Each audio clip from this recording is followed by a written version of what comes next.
मे महिन्यामध्ये शेतकरी बांधवांची हळद लागवडीसाठी जोरात तयारी सुरू होऊन जाते.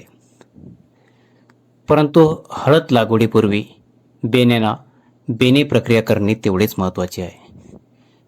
यामुळे कंदमाशीमुळे आणि बुरशीजन्य रोगांपासून आपल्या हळद पिकाचे होणारे नुकसान हे टळू शकते.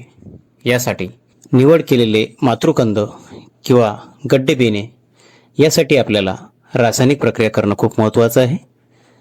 ही रासायनिक प्रक्रिया करत असताना लागवडीच्या अगोदरच्या दिवशी आपल्याला करायची आहे. प्रक्रिया करत असताना क्विनॉल-फॉस 25% प्रवाही 20 मिली किंवा क्लोरोपायरीफॉस 20 ते 25 मिली अधिक कार्बेंडेझिम 20 ग्रॅम 10 लिटर पाण्यामध्ये मिसळावे. या द्रावणात बेणे 15 ते 20 मिनिटं बुडवून ठेवावं. बीज प्रक्रिया करत असताना बेणे किमान 15 ते 20 मिनिटं द्रावणात चांगले बुडून राहतील याची दक्षता घेणं खूप महत्त्वाचं आहे.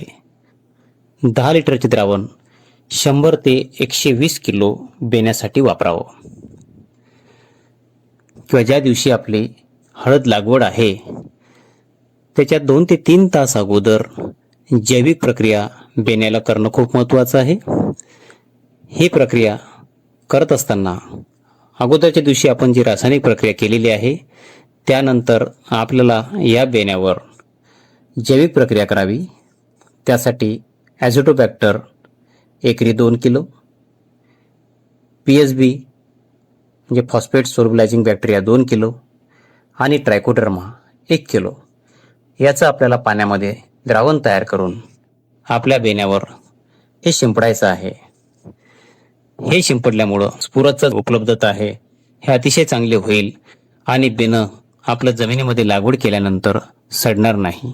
या जैविक प्रक्रिया कोणत्याही परिस्थितीमध्ये रासायनिक बेणे प्रक्रियेच्या अगोदर करू नये.